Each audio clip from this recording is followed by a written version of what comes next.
ভাই ভাই একটা কথা শোন, তুই তাড়াতাড়ি পর্দার পিছনে গিয়ে লুকো তাড়াতাড়ি। কিন্তু কেন দাদা, কি হয়েছে? আর তুই তো জানিস আজকে আমার হবু বউ আমার সাথে দেখা করতে আসবে, তুই এখনো নিজের বিয়ে নিয়ে পড়ে আছিস। যা বলছি তাড়াতাড়ি কর, পর্দার পিছনে গিয়ে লুকো। আরে দাদা, আগে আমাকে ব্যাপারটা তো বল, আমি চোরের মতো লুকাতে যাবো কেন?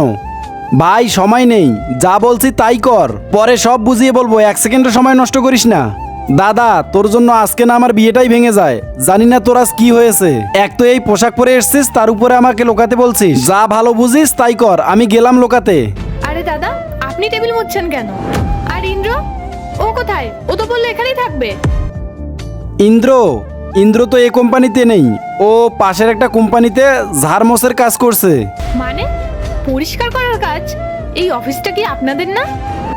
না, আমাদের হবে কোথা থেকে, আমরা তো গরিব মানুষ।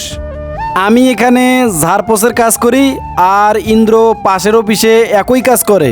কিন্তু এঙ্গেজমেন্টের আগে তো ও আমাকে বলেছিল পুরো কোম্পানিটা আপনাদের।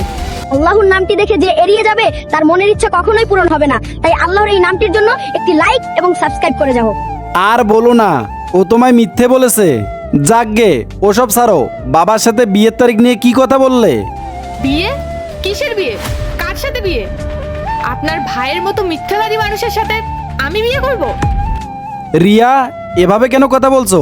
আমরা তো তোমাদের আপনজন হতে চলেছি। তো আর কিভাবে কথা বলবো? তোদের যা যোগ্যতা সেই ভাষাতেই কথা বলছি।